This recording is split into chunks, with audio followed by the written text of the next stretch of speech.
Hello everyone, welcome back to my channel. My name is Shushrita and I am an Indian student studying here in Germany. First of all, thanks to everyone who has subscribed to my channel from my last video, and I've received a lot of comments and personal DMs in my Instagram asking almost similar questions. Most of the questions were related to either APS or how in general is the life of an Indian student here. Is it difficult? Are there good job opportunities? Hence this Q&A video, and I hope after watching this video all of you will get a better and a clearer picture of what to expect and how is it about being a student in Germany. So without much further ado, let's get started. I have taken the screenshots of all your doubts and comments here. Okay, so there's one question: when to apply for APS? Most of the people say and ask is I am in my second year of my bachelor's, or I am in the third year of my bachelor's, or maybe fourth year of my bachelor's. I have so and so degrees and certificates, so and so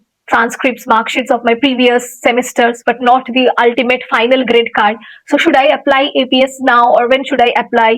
I'm targeting this year's intake. So these are the kinds of questions like that I am getting repeatedly. So here I always want to suggest you that it is not that you should target an intake first and then think about getting an APS or everything. It should be the other way. You should first complete whatever course you are doing there. You should first collect all the accolades like certificates, mark sheets, transcripts, degree certificates, have all your documents in place, then first apply for APS, get your APS certificate in place, take the TOEFL examination, and now APS have also come with their own entrance examination for masters. So take that exam, do all the things needed, gather all your certificates and documents, and once you have all your documents and certificates in place, then you target an intake. It's not that you are targeting an intake first and then you are moving backward and doing everything. That way definitely one can do to make, like, if you want to have a target like by this year I want to go to Germany, then yeah, it's fine, you can do that. But if you are doing that in that way, then a lot of problem happens because APS itself takes a lot of time to deliver your certificate. And also for the students who are saying कि मैं अभी मेरे course का, मैं अभी bachelors का third year में हूँ या फिर फोर्थ सेमेस्टर में हूँ, मेरे पास सारे सर्टिफिकेट्स नहीं है, तो क्या मैं अभी APS अप्लाई करूँ? क्या मुझे अभी APS जो मेरा वेरिफिकेशन अभी तक का सर्टिफिकेट है उससे अगर मेरा APS का वेरिफिकेशन हो जाता है, क्या मुझे उससे जर्मनी में चांस मिलेगा? So the answer is C. You might get intake, you might be able to get an admission, or you might not. Might not का chances ज्यादा है, might का chances है. ऐसा नहीं कि नहीं होता है. But then again, before registering for your university, like अगर आपको एडमिशन मिल भी जाता है, लेकिन फिर भी यहाँ पे आके कोर्स स्टार्ट करने के टाइम जो सेमेस्टर रजिस्ट्रेशन होता है, सेमेस्टर स्टार्ट करने से पहले हमें हर सेमेस्टर में यूनिवर्सिटी पे रजिस्टर करना पड़ता है सेमेस्टर फी देके. सो वो रजिस्ट्रेशन होने से पहले भी, before being registered to a German university, आपके पास सारा डॉक्यूमेंट, सारा सर्टिफिकेट, सारा transcript plus APS plus language certificate like TOEFL और IELTS, ये सब होना चाहिए. तो अगर आपको पता लग रहा है कि आपका यूनिवर्सिटी जो बैचलर्स का है उस टाइमलाइन के अंदर आपको आपका डिग्री सर्टिफिकेट नहीं डिलीवर करेगा, like it's very normal in India कि जब एग्जामिनेशन हो जाता है, लाइक फाइनल ईयर का जो डिग्री सर्टिफिकेट होता है वो कॉन्वोकेशन के टाइम पे मिलता है, लाइक ऑलमोस्ट 1 ईयर के बाद हमें मिलता है. उससे पहले हम प्रोविजनल सर्टिफिकेट जो होता है वो कॉलेज से कलेक्ट कर सकते हैं, लेकिन provisional certificate is not your ultimate degree certificate. अब प्रोविजनल सर्टिफिकेट के भरोसे आपको एडमिशन मिल सकता है, लेकिन जब आप यूनिवर्सिटी में रजिस्टर करोगे उसके लिए आपको डिग्री सर्टिफिकेट होना जरूरी है, अदरवाइज रजिस्ट्रेशन के प्रोसेस में प्रॉब्लम हो सकता है. तो इसीलिए आई ऑलवेज सजेस्ट, जिन्होंने भी मुझे ये क्वेश्चन किया है कि मैं कब जर्मनी का इंटेक, मैं इस इंटेक को टारगेट कर रही हूँ, तो क्या मैं अभी APS अप्लाई कर दूं? मेरे पास सारे डॉक्यूमेंट्स तो है नहीं. तो मैं हमेशा यही बोलती हूँ कि डोंट रश योर सेल्फ कि मुझे ये इंटेक पे टारगेट मैंने फिक्स कर लिया, अभी बाकी डॉक्यूमेंट्स इसके अंदर कलेक्ट करके ऐसा कर दूंगी तो मैं अप्लाई. आपके तरफ से शायद आप अप्लाई कर भी दोगे, लाइक आपने एप्लीकेशन फॉर्म भर के सबमिट भी कर दोगे, लेकिन उससे फायदा तब होगा अगर आपको एडमिशन मिलता है, then you call it a successful application. जब तक आपको एडमिशन नहीं मिलता है और एडमिशन मिलने के बाद जब तक आपका उस यूनिवर्सिटी में रजिस्ट्रेशन नहीं होता है, तब तक it's not a successful application. So it is always better कि आप ईयर ऑफ इनटेक को पहले मत टारगेट करो कि मुझे 2027 में ही इनटेक लेना है, 2027 का विंटर या फिर 2028 का विंटर. ऐसे आप ईयर ऑफ इनटेक को टारगेट सेट मत करो. आप आराम से सोचो कि आप अभी कौन से कोर्स में हो, कौन सा सेमेस्टर आपका चल रहा है, वो सेमेस्टर खत्म कब होगा, आपका पूरा कोर्स खत्म कब होगा, उसके बाद आपका ग्रेजुएशन का जो कॉन्वोकेशन सेरेमनी है, आपको मैक्स टू मैक्स कितने टाइम के अंदर प्रोविजनल सर्टिफिकेट, और उसके बाद जो आपका डिग्री सर्टिफिकेट, जो असली डिग्री सर्टिफिकेट है, वो आपको कितने टाइम के बाद मैक्स टू मैक्स मिलेगा। ये सब मिलने के बाद फिर जाके you apply for APS, and then once you get your APS certificate, तब आप सोचो कि मेरे पास अभी सारे डॉक्यूमेंट्स इकट्ठे हो गए, अभी नेक्स्ट इनटेक ईयर क्या है वो मैं देखती हूँ, जो नियरेस्ट ईयर ऑफ इनटेक है, then I will target that. ये होता है प्रोसेस, ना कि पहले आप ईयर ऑफ इनटेक डिसाइड करो और फिर जाके ये सारा, क्योंकि ये सारा डॉक्यूमेंट्स ही आपका मेन है जो डिसाइड करता है आपको एडमिशन मिलेगा कि नहीं। आपने सारा डॉक्यूमेंट्स आधा अधूरा जो भी डॉक्यूमेंट्स है आपने सब कुछ करके अपने एप्लीकेशन तो कर दिया, अपना पैसा भी एप्लीकेशन फॉर्म में डाल दिया, सब कुछ कर दिया, लेकिन उसके बाद अगर आपको एप्लीकेशन सक्सेसफुल नहीं हुआ, अगर यूनिवर्सिटी आपको एक्सेप्ट नहीं करता है, तो आपका कोई फायदा नहीं वो पैसा वहां पे डालने का। और यूनिवर्सिटी तभी एक्सेप्ट करेगा जब आपके पास सारे डॉक्यूमेंट्स इन प्लेस होंगे, starting from all your degree certificates, all your transcripts, all your grade cards, आपका एपीएस का सर्टिफिकेट, लैंग्वेज का सर्टिफिकेट, ये सब कुछ जब आपके पास इन प्लेस होगा, तभी जाके एक यूनिवर्सिटी से आपको एडमिशन ऑफर मिलेगा, उससे पहले नहीं। तो ये एप्लीकेशन करके कोई फायदा नहीं अगर आपके पास सारा डॉक्यूमेंट्स नहीं है। सो पहले सारे डॉक्यूमेंट्स इकट्ठे करो, टाइम लेके करो, एंड डोंट रश योरसेल्फ कि मुझे ये ही ईयर ऑफ इनटेक चाहिए। आई ऑलवेज सजेस्ट ये कि जब तक, अगर आपका एक ईयर ऑफ इनटेक मिस भी हो रहा है ना, उसका ऐसे मत देखो कि ईयर ऑफ इनटेक मेरा मिस हो गया, मुझे अगले साल ट्राई करना पड़ेगा।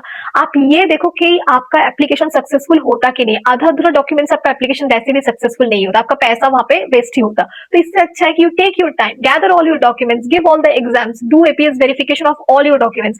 और दूसरा एक क्वेश्चन बार बार आता है कि मेरा अभी तक जितना ट्रांसक्रिप्ट का जो भी डॉक्यूमेंट्स है, जो भी ग्रेड कार्ड है, उसका तो एपीएस वेरिफिकेशन हो जाएगा, तो क्या मैं 7th सेमेस्टर तक कर लूं, फिर 8th सेमेस्टर का जब आएगा तब मैं बाकी 8th सेमेस्टर का करूंगा? ऐसे नहीं होता है। एपीएस के वेबसाइट में अगर आप डिटेल में पढ़ोगे तो यू विल सी कि ऐसे एपीएस का वेरिफिकेशन नहीं होता है कि आपने अभी 7th सेमेस्टर तक कर लिया, उसके बाद 8th सेमेस्टर का बच गया, वो आप नेक्स्ट ईयर सिर्फ 8th सेमेस्टर का वेरीफाई करवा रहे हो, तो ऐसे नहीं होता है।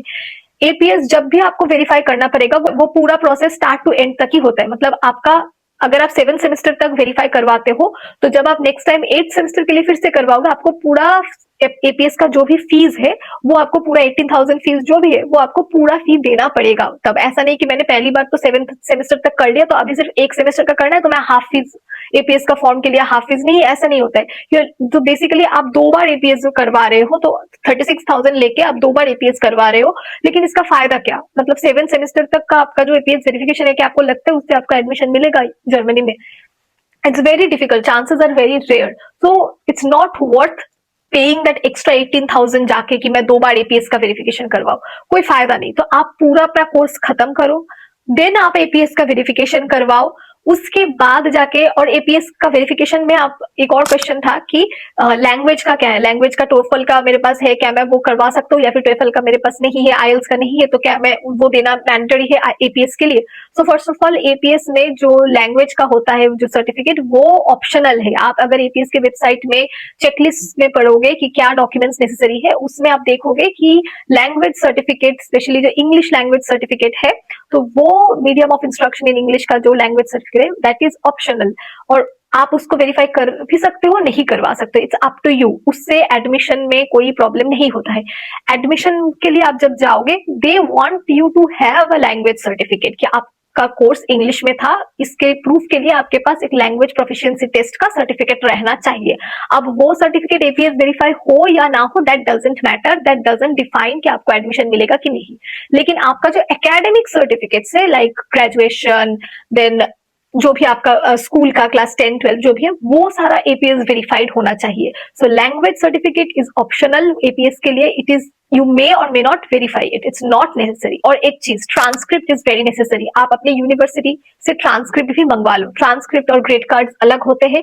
यूनिवर्सिटी का, हर एक यूनिवर्सिटी का प्रोसेस होता है, आपको जाके उनको बोलना पड़ेगा to I want to apply for my transcript, मुझे हर सेमेस्टर का ट्रांसक्रिप्ट चाहिए। और एक एक यूनिवर्सिटी का एक एक रूल होता है, वो कुछ यूनिवर्सिटी 1 हफ्ते में देता है, कुछ यूनिवर्सिटीज ऑन द डे ही दे देता है, कुछ 3-4 महीने लेता है। So that is also going to take you time. और जर्मनी में जब आप एप्लीकेशन करोगे, वहां पे ग्रेड कार्ड से ज्यादा ट्रांसक्रिप्ट इज नेसेसरी, क्योंकि यहाँ पे जब पढ़ने आओगे तब आप देखोगे कि यहाँ की यूनिवर्सिटी में हर सेमेस्टर में आपको एक ट्रांसक्रिप्ट मिलता है। Transcript looks similar to grade card, but it is not equal to grade card. So इसीलिए आपको अपना सारा जो भी डॉक्यूमेंट्स है, बैचलर्स या फिर मास्टर्स अगर आपने इंडिया से कोई एक और मास्टर्स करके रखा है, तो जो भी है उस सब चीजों का आपको ट्रांसक्रिप्ट निकालना है। और ये सब जब आपके पास ये सारा डॉक्यूमेंट्स इन प्लेस आ जाएगा, फिर जाके आप देखो कि कौन सा नियरेस्ट ईयर ऑफ इनटेक है। अच्छा, सपोज आपको सितंबर के अंदर सारा डॉक्यूमेंट्स आपका इकट्ठे हो गया, एपीएस हो गया, लैंग्वेज हो गया, सारा transcript, grade class, final decree certificate, सब कुछ है। फिर जाके आप देखो कि अभी नवंबर में, अक्टूबर में क्या इनटेक है, कुछ चल रहा है क्या, मैं फॉर्म फिलअप कर सकती हूँ, ऐसा कोई है क्या नहीं। अगर नहीं है देन वेट कर जाओ, जो नेक्स्ट इनटेक होगा वो चाहे समर हो या विंटर हो, उसमें आप अप्लाई करो, इससे बेटर होता है। इसमें विदाउट रीजन आपको कोई पैनिक करने का भी जरूरत नहीं है, क्योंकि आपके पास सारा डॉक्यूमेंट्स है, you have collected everything. Now अभी आप जितना भी आगे, जितना भी इनटेक आएगा, ईयर ऑफ इनटेक जितना भी आता है, next next to next next year का इनटेक जो भी है, आप धीरे धीरे एक एक करके ईयर ऑफ इनटेक टारगेट करते रहो। अभी मैं एक और चीज आपको सजेस्ट करना चाहती हूँ कि लोग ये रश क्यों करते हैं। लोगों को लगता है कि अरे एक ईयर ऑफ इनटेक मिस हो गया तो मैं डिले, मेरा लेट हो रहा है। मैं आपको ये बताना चाहता हूँ कि यहाँ पे आके भी आपको स्ट्रगल ही करना है, तो इसके लिए आप इतना रुक जाओ, थोड़ा इतना रश मत करो। कुछ एक ईयर मिस होने से कुछ ज्यादा डिफिकल्टी नहीं होगा। लेकिन अगर आप बैचलर्स करके ऐसा टारगेट कर रहे हो कि मुझे नेक्स्ट ईयर ऑफ इनटेक में मुझे टारगेट करना है, और आपका कुछ भी करके वो ईयर ऑफ इनटेक मिस हो जाता है because of not having all of this documents, क्योंकि आप रश कर रहे हो, रश में आपके पास डॉक्यूमेंट्स नहीं रहेगा, और फिर आपका ईयर ऑफ इनटेक मिस ही होगा, कोई यूनिवर्सिटी आपको एक्सेप्ट भी नहीं करेगा, and then you are thinking कि अरे मेरा ईयर ऑफ इनटेक एक ईयर तो मेरा गया।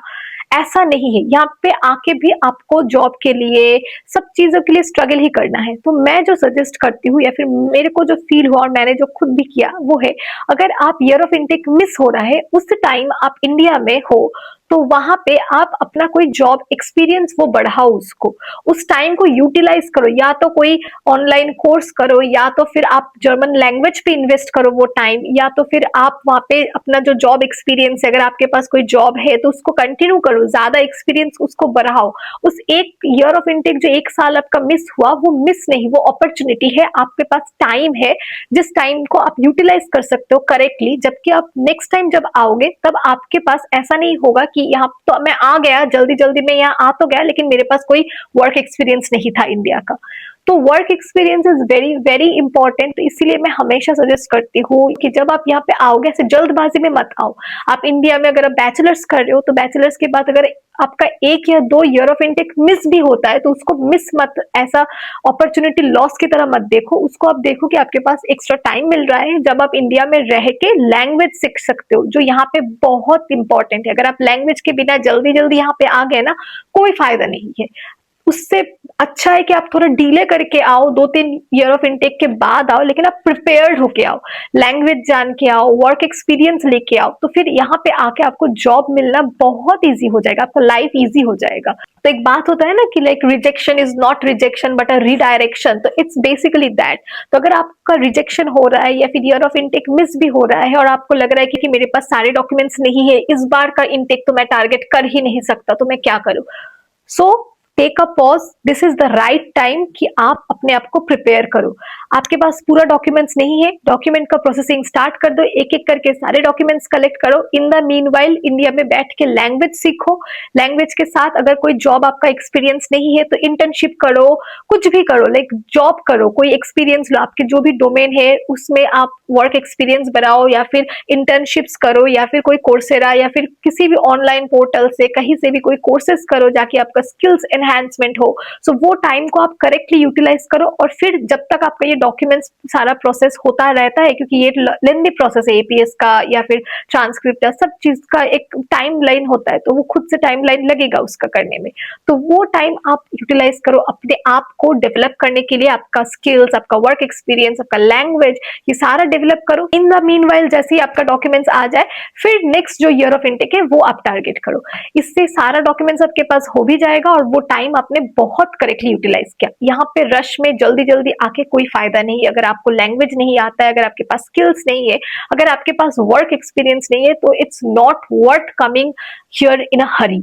It's better you come here late but come prepared. I hope I am able to answer this question कि मेरा ईयर ऑफ इनटेक कौन सा टारगेट करूं। Okay, moving on to the next question. Next question है, मैं यहाँ पे university का नाम नहीं ले रही हूँ, मैंने XYZ यूनिवर्सिटी से एक कोर्स किया है। सो क्या मेरा ये कोर्स जर्मनी में वैलिड है या फिर कोई प्रॉब्लम हो सकती है जर्मनी आने के लिए? मैं जर्मन भी सीख रही हूँ। अगर आप जर्मनी में मास्टर्स के लिए आ रहे हो और आपको डाउट है कि आपने जो यूनिवर्सिटी इंडिया से पढ़ा है, इज दैट क्वालिफाइड और इज इट एलिजिबल और is your degree eligible in Germany for studying masters और नॉट, तो इसके लिए आपको एनाबीन वेबसाइट में सबसे पहले जाना पड़ेगा। Even before you start thinking about कि मुझे जर्मनी आना है, मुझे कॉलेज शॉर्टलिस्ट करना है, मुझे एपीएस के लिए अप्लाई करना है, ये सब चीज सोचने से बहुत पहले, मतलब सबसे पहले आपको चेक करना पड़ेगा एनाबीन वेबसाइट में जाके। अगर आप एपीएस का मेरा पिछला वाला वीडियो देखोगे, जो एक एपीएस पे मैंने डेडिकेटेड वीडियो बनाया है, अगर वो देखोगे, वहां पे भी डिस्क्रिप्शन में एनाबीन वेबसाइट का लिंक दिया हुआ है। सो बेसिकली आप इस एनाबीन वेबसाइट पे जाओ और वहां पे जाके आप अपना जो यूनिवर्सिटी है उसका नाम देके सर्च करो। अगर एनाबीन वेबसाइट में H+ कैटेगरी है, then and then only you can apply for masters in Germany. कुछ लोगों का ये डाउट है कि H+- कैटेगरी से क्या होगा। बेसिकली देखो, पहले H+- कैटेगरी भी अलाउड था, लेकिन रिसेंटली आई थिंक ये रूल हुआ है कि H+- कैटेगरी को अभी वो लोग कैंसिल कर दिए हैं। H+- कैटेगरी के लिए आपको कुछ एक और सर्टिफिकेट होता है, आई थिंक जैब और समथिंग लाइक दैट, तो वो आपको करना पड़ेगा, लेकिन वो मुझे नहीं पता क्योंकि मेरा H+ कैटेगरी था, मेरा जो भी यूनिवर्सिटी था इंडिया में। अगर आपका यूनिवर्सिटी H+ कैटेगरी में है, then you can easily start shortlisting university and you can apply for masters. तो बेसिकली आपका एप्लीकेशन कंसिडर होगा। और H+ कैटेगरी ये एपीएस करने से पहले जरूर चेक कर लेना, क्योंकि अगर आपका H- या फिर H+- कैटेगरी है, then APS might not give you a verified certificate and आपका एपीएस में ही रिजेक्ट हो जाएगा। और एपीएस रिजेक्ट हो जाता है तो एप्लीकेशन भी आप नहीं कर सकते, क्योंकि you can not apply without an APS. So it's basically this is the thing. Okay, next एक और क्वेश्चन था, वो है कि मेरा एपीएस का जो अकाउंट है, my account was activated the day after I paid the fees, but my portal still shows that the payment status is pending, what should I do? The answer is APS अपना जो payment status है वो update नहीं करता है। मेरा खुद का भी जो पेमेंट स्टेटस था वो तभी जाके अपडेटेड हुआ था जिस दिन मुझे एपीएस का सर्टिफिकेट मेरे ईमेल पे आया था। उससे पहले मैं भी ऐसे बार बार जाके चेक कर रही थी कि ये लोग मेरा प्रोसेस कर रहे हैं ना, क्योंकि मैंने भी तो पे कर दिया है, लेकिन पेमेंट स्टेटस फिर भी अपडेट नहीं हो रहा था। सो this is basically something that APS does, कि वो payment status, I don't know why, but it is how it is, कि पेमेंट स्टेटस वहां पे अपडेट नहीं होता है। मेरा खुद का पेमेंट स्टेटस उस दिन अपडेट हुआ जिस दिन मुझे मेरे ईमेल पे एपीएस का सर्टिफिकेट आया। Okay, next question is 12th marks rule is for the students who want to go for bachelors और हाउस बिल्डिंग और masters. So there is a lot of confusion regarding this कि 70% marks होना चाहिए class 12 में, नहीं तो Germany में नहीं पढ़ सकते। So this is only valid for people who are studying like bachelors, who are coming to study bachelors in Germany, and this is not applicable for masters. Masters के लिए आपको क्लास 12 में 70% मैंडेटरी नहीं है, लेकिन अभी एपीएस का जो एग्जाम है जो वो लोग ले रहे हैं to check whether you are at par with the German education system, so that exam is mandatory for getting into masters, but not 70% in class 12. Okay, so the next question is, what is the criteria to get public university? देखो, यहाँ पे कोई hard and fast rule तो नहीं है, लेकिन public university में अगर आपको एडमिशन सिक्योर करना है तो उसके लिए आपको relevant work experience, relevant previous background in that domain जिसमें आप अप्लाई कर रहे हो वो, और उसके साथ ऑब्वियसली अच्छे एकेडमिक रिजल्ट्स, मतलब अच्छा सीजीपीए रहना इज इम्पोर्टेंट। लेकिन सिर्फ और सिर्फ अच्छा सीजीपीए से ही सब कुछ डिटरमाइन नहीं होता है। So it should be like an overall profile जो आपका अच्छा होना चाहिए in terms of skills, previous background, जो आपने बैचलर्स किया है, अगर आपने जो बैचलर्स का कोर्स किया है उसका कितना अलाइनमेंट है आपने जिस कोर्स के लिए मास्टर्स में आप अप्लाई कर रहे हो। अगर दोनों चीज का मिसमैच है तो आपको पब्लिक यूनिवर्सिटीज में ऐसे एडमिशन नहीं मिलेगा। They should have a compelling story कि आपने बैचलर्स में ये पढ़ा है और आप मास्टर्स इसीलिए अप्लाई कर रहे हो क्योंकि जो आपने पढ़ा है उस पर आप बिल्ड ऑन कर रहे हो, and then you are further improving your skills और आपका वर्क एक्सपीरियंस भी सिमिलर डोमेन में है। तो हर वो चीज अगर अलाइंड है और आपका मार्क्स भी अच्छा है, तब जाके आपको पब्लिक यूनिवर्सिटीज में चांसेस होता है मिलने का। लेकिन again it should be like a compelling thing, कि ऐसा नहीं कि आपने बैचलर्स में कुछ इलेक्ट्रिकल या फिर कुछ और पढ़ा है और आप यहाँ पे मास्टर्स में अप्लाई कर रहे हो टोटली इरेलेवेंट डोमेन में या फिर कुछ अलग ही डोमेन में, बस आपका मोटिवेशन ये है कि आपको यहाँ पे आना है इसीलिए आप कुछ भी अलग किसी भी मास्टर्स प्रोग्राम में अप्लाई कर रहे हो तो नहीं। अगर आपका बैचलर्स में कुछ सब्जेक्ट है like electrical, mechanical, computer science जो भी है, उसी का रिलेवेंट और सब रिलेवेंट डोमेन्स में आप ट्राई करो। जैसे अगर आपका कंप्यूटर साइंस है तो आप डेटा बेस ट्राई कर सकते हो, या फिर कंप्यूटर साइंस रिलेटेड और कंप्यूटेशनल साइंस में ट्राई कर सकते हो। बहुत सारे ऐसे जो रिलेवेंट डोमेन्स है उसमें आप ट्राई करो। ऐसा ना हो कि आपने बैचलर्स में कुछ और पढ़ा है और यहाँ पे मास्टर्स आप कुछ भी और किसी भी मास्टर्स में अप्लाई कर रहे हो विदाउट इवन सीइंग कि आपका प्रोफाइल उसमें अलाइन हो रहा है कि नहीं। सो दैट इज मोर इम्पोर्टेंट। और उसके साथ ऑब्वियसली थोड़ा सा अच्छा मार्क्स लाइक 9 पॉइंटर अगर आपका है तो अच्छा है। इंडिया में 9 पॉइंट समथिंग सीजीपीए अगर आपके पास है देन इट्स गुड। लेकिन अगर सिर्फ और सिर्फ सीजीपीए ही नहीं मैटर करता, I am again saying it, so अगर 8 पॉइंट भी है, 7 पॉइंट भी है, तो आप उसको एक्सप्लेन कर सकते हो through your work experience. India में अगर आपका बहुत ही अच्छा सॉलिड वर्क एक्सपीरियंस है, आप जिस डोमेन में यहाँ पे मास्टर्स के लिए अप्लाई कर रहे हो, से सपोज आप डेटा साइंस पे अप्लाई कर रहे हो और आपका इंडिया में डेटा साइंस में बहुत ही अच्छा प्रोफाइल है, जॉब प्रोफाइल, जो वर्क एक्सपीरियंस है, आपके पास बहुत अच्छे स्किल्स है, और ये सारी चीजें अगर कवर लेटर में आप ठीक से लिखोगे एंड देन जो आपका एकेडमिक रिजल्ट्स है वो अगर 8 पॉइंट भी समथिंग है तो it still gives you a chance कि आपको मिल जाए वो कोर्स जिसमें आप अप्लाई कर रहे हो, अगर उसका अच्छे से अलाइनमेंट है तो। और इस अलाइनमेंट के लिए आपको कवर लेटर में अच्छे से इसको लिखना पड़ेगा and it depends on you कि आप इसको कैसे स्टोरी टेल कर रहे हो। It should connect the dots कि आपने ये बैचलर्स में पढ़ा है, आपने ये वर्क एक्सपीरियंस किया है, जो आपका वर्क एक्सपीरियंस है वो आपके बैचलर्स के साथ कैसे कनेक्ट हो रहा है, और कैसे आप मास्टर्स में कुछ और जो नया कोर्स के लिए आप अप्लाई कर रहे हो वो सीख के कैसे आप इंप्रूव करोगे आपका जो प्रीवियस वर्क एक्सपीरियंस है उस पे, एंड देन आप फ्यूचर में यहाँ आके कैसा जॉब करोगे और कैसे आपका प्रोफाइल को आप एलिवेट करोगे। तो ये सारा एक स्ट्रीमलाइन स्टोरी में रहना चाहिए and it should be all aligned and put together, meaningful होना चाहिए। ऐसा नहीं कि आपने बैचलर्स कुछ और सब्जेक्ट पे भी और यहाँ पे मास्टर्स आप कुछ टोटली इरेलेवेंट डोमेन में अप्लाई कर रहे हो, चांसेस है कि आपको एडमिशन नहीं मिलेगा ऐसे कोर्सेज में। So it should be all aligned and obviously अच्छा मार्क्स एंड अच्छे वर्क एक्सपीरियंस, अच्छे skills is always valued. Moving on to the next question, what is a good CGPA that I can get so that it's more realistic to get admission to a public university? So again as I said कि अगर आपका 9 pointer के ऊपर CGPA है it's very good, क्योंकि यहाँ पे German जो ग्रेडिंग सिस्टम है वो 1, 1.3, 1.7 ऐसे स्केल्स में होता है। अगर आपने जर्मन ग्रेडिंग सिस्टम के बारे में अगर आपको आइडिया है तो, and 1, 1.3, 1.7 these are like good marks जिसका इक्विवेलेंट होता है 9.5 के ऊपर इंडिया में CGPA में। So it's like if you have the higher the CGPA that you have in India, the higher above 9 pointers, so it's always good. So अगर जितना ज्यादा हो सके try to maximize your CGPA, लेकिन again only CGPA is not the matter, you should have relevant work experience, आपका skills अच्छा होना चाहिए, and it should all the application should be well aligned कि आपका bachelor's के साथ जिस masters पे आप apply कर रहे हो they should make sense, ऐसा नहीं कि total mismatch है।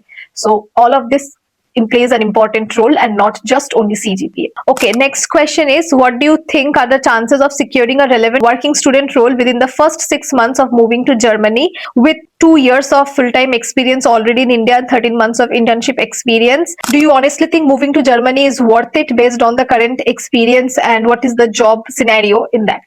सो बेसिकली अगर आपका इंडिया में अच्छा वर्क एक्सपीरियंस है, अच्छे मार्क्स है एंड फाइनेंशियल बैकिंग है जिसके भरोसे आप यहाँ पे आ सकते हो, बेसिकली ब्लॉक्ड अकाउंट के लिए अगर आपके पास है to finance your first semester at least, so then it's always good, it's worth coming here in Germany. अभी जो जॉब सिनेरियो का जो आपने पूछा है कि वर्किंग स्टूडेंट मुझे 6 मंथ्स के अंदर मिलेगा कि नहीं, सो अगर आपके पास स्किल्स है then you will get a good job here, at least आपको वर्किंग स्टूडेंट मिल जाएगा। वर्किंग स्टूडेंट नहीं तो लैब रिसर्च असिस्टेंट ही भी पोजीशंस भी होता है, तो कुछ ना कुछ आपको proper job, student working student jobs या फिर रिसर्च पोजीशन जॉब्स ये आपको मिल जाएगा पार्ट टाइम बेसिस पे। लेकिन इसके लिए सब कुछ डिपेंड करता है कि आप कौन से बैकग्राउंड से है, कौन से कोर्स में आप मास्टर्स कर रहे हो। फॉर एग्जाम्पल अगर आपका जो कोर्स है वो IT रिलेटेड है, कंप्यूटर साइंस रिलेटेड है, डेटा साइंस रिलेटेड है, अगर ये सारे डोमेन्स में है then language barrier is not a big deal, मतलब लैंग्वेज के लिए उतना डिफिकल्ट नहीं है, क्योंकि ये सारा स्टैटिस्टिक्स, मैथमेटिक्स और कंप्यूटर साइंस बेस्ड डोमेन है। सो इसमें आपका analytical, mathematical, computer algorithmic knowledge ये सारी चीजें आपको लगेगा जॉब के लिए। सो इसीलिए communication is not the main aspect of these kinds of job. तो इसीलिए आपको लैंग्वेज के लिए उतना ज्यादा प्रॉब्लम नहीं होगा। A1 A2 में आपको मिल जाएगा। लोगों को मैंने देखा है, मेरे फ्रेंड्स को, जिनके पास लैंग्वेज का उतना अच्छा कुछ लैंग्वेज नॉलेज नहीं है, लेकिन फिर भी उनको जॉब मिल रहा है ऑन द बेसिस ऑफ जो उनका प्रीवियस वर्क एक्सपीरियंस है इंडिया में और जो उनका एजुकेशनल बैकग्राउंड है इंडिया से, बैचलर्स एंड देन उनका वर्क एक्सपीरियंस इंडिया का। तो उस स्किल और बैकग्राउंड के ऊपर बेस करके उनको यहाँ पे आने के बाद आराम से वर्किंग स्टूडेंट मिल रहा है। लेकिन again you have to keep in mind कि यहाँ पे बहुत सारे स्टूडेंट्स है, सभी अप्लाई कर रहे हैं, तो आपको नंबर ऑफ एप्लीकेशंस बहुत ज्यादा करना पड़ेगा। यू माइट फील कि हमें लाइक 100 एप्लीकेशंस करने के बाद शायद आपको 2 या 3 जगह से इंटरव्यू के लिए आए, एंड देन इंटरव्यू के बाद स्क्रीनिंग रहेगा, राउंड्स ऑफ इंटरव्यूज होता है, उसके बाद शायद आपको 1 या 2 जगह से ऑफर मिले। So it's like the more number of applications you make for job, the better are your chances, simple probability it is.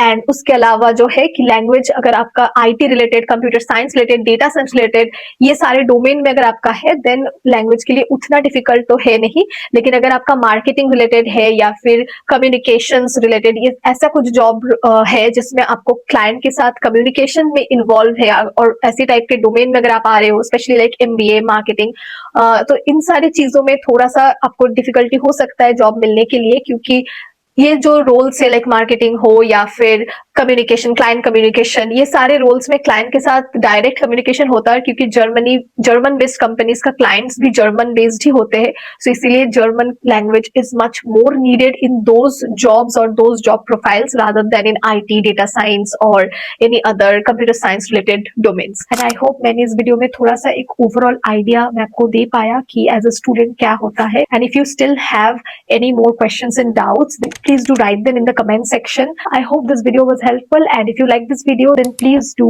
like and subscribe to my channel, and also share this video to someone you know who is applying in Germany. And I wish you all the best in your applications. Till then, take care, bye bye, and have a nice day ahead.